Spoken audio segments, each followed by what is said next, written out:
au-delà, je dirais, de ce qu'il représente là devant nous, est porteur de toute une histoire, des millénaires d'histoire. Ce n'était pas le premier que l'on trouvait dans la région, d'autres avaient été trouvés par le passé, mais bon, voilà, mis au fond d'une parcelle, dans le fond d'un creux. Il y a une vie dans ce marais noir, une vie antérieure qui mérite d'être découverte. Et c'est à ce titre-là que, voilà, je veux passer le flambeau pour les générations futures.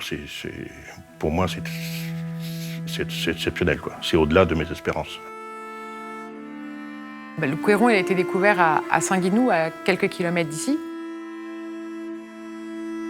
Il a voyagé pour toute cette enquête. C'est bien qu'il soit revenu à Saint-Malo, pas loin de l'endroit où il a été exhumé, pas loin de là où il a poussé. Ça permet à ce tronc de devenir un objet du patrimoine de Bretagne.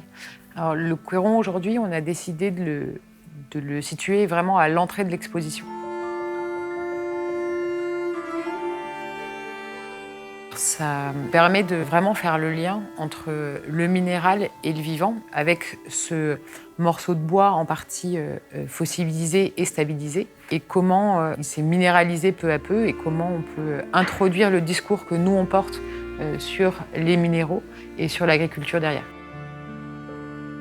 Le Couëron, c'est aussi le contemporain, qu'on appelle la première révolution agricole. Et nous, ça nous pose des questions de notre période actuelle et des différentes mutations que le secteur agricole peut rencontrer aujourd'hui. De savoir, est-ce que ces changements de pratiques ils vont avoir un impact sur la société telle qu'on est dans une révolution sur notre rapport à l'alimentation, sur nos rapports sur les pratiques environnementales, pour justement témoigner de ces grands changements et puis de faire du fonds de dotation un lieu qui soit ouvert à la discussion et ouvert sur le débat sur l'agriculture du futur.